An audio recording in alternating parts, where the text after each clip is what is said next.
Okay, welcome back everybody. Finally, I think it's done. Um, just installed Windows 11. So Windows 11 was released on October 5th. That was a few days ago, and I had to throw together a computer to, install Windows 11 because I didn't have a modern enough computer. But um, again, I decided on I made another video before this, but I decided on the Ryzen 5600X and 32 gigs of RAM, 3600 megahertz, and the MSI Tomahawk B550 Mag motherboard. MSI motherboards their BIOS has just become really, really nice. And the Tomahawk boards do have TPM 2.0, but it's not enabled by default, so you have to actually go into the BIOS and enable it.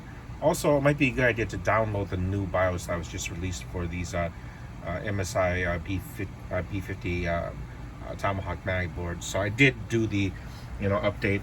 You do have to download or go online and basically go and download that was it the health check tool. Then you can download Windows 11. So just put that in there, and I have to put my password. So see if my password's still the same or not. So it was a fresh install of Windows 10. Windows 10 Pro. So this is the first time I'm seeing this. Getting things ready for you. So the font has changed. My iPhone is actually really. Oh, so there's the. I heard about the differences here. So in Windows 10, it wasn't this pretty. It was just a blue screen, and here we have some kind of like organic lighting kind of deal, like a kind of cloud or lava lamp kind of effect. And so it says this might take a few minutes. Don't turn off your PC. I may not record all of this because it may suck. I mean, the system I have isn't the fastest system in the world, but it's not slow by any means. The M.2 is only a Gen 3 and read writes of about near 3,000. So it's not the super fastest, but again, Windows 11 is definitely not optimized. At the time of this recording, I do know that the Ryzen CPUs are being slowed down by Windows 11, but since I'm in this business, I need to get Windows 11 up and going, stable enough version as I can. The reason why I didn't go with an Intel build is, quite frankly, almost there. Quite frankly, at the moment, here we are. That was pretty quick.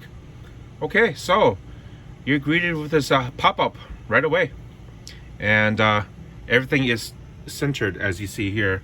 So the start menu is not over here anymore. So intuitively, I'm going to go there, but everything is centered in, and so it was fairly quick. I'm not going to do a total. Let's see what we have here.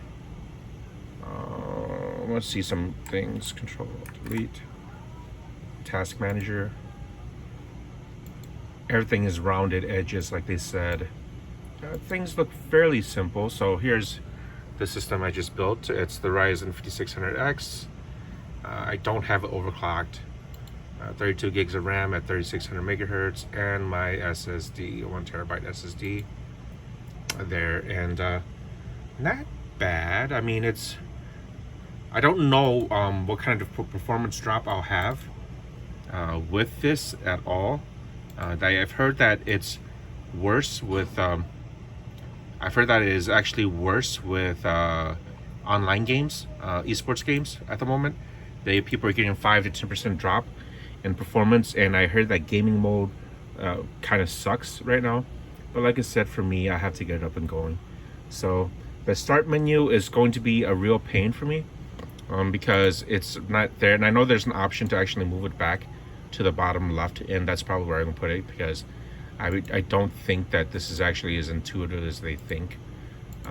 Just because I am an old school user. Younger people, may find no problem whatsoever, and they may find that it's more intuitive to have everything in the center.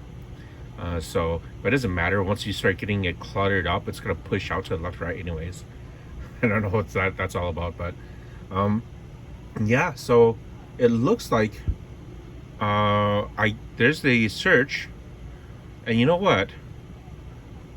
There's no settings. Oh, let me see. Let me go back over here. Look at that. I go start menu. There it is. Settings. And Windows Update. So, well, it is what it is. I'm going to play around with it and maybe give you some of my thoughts and tag it onto the back of this video.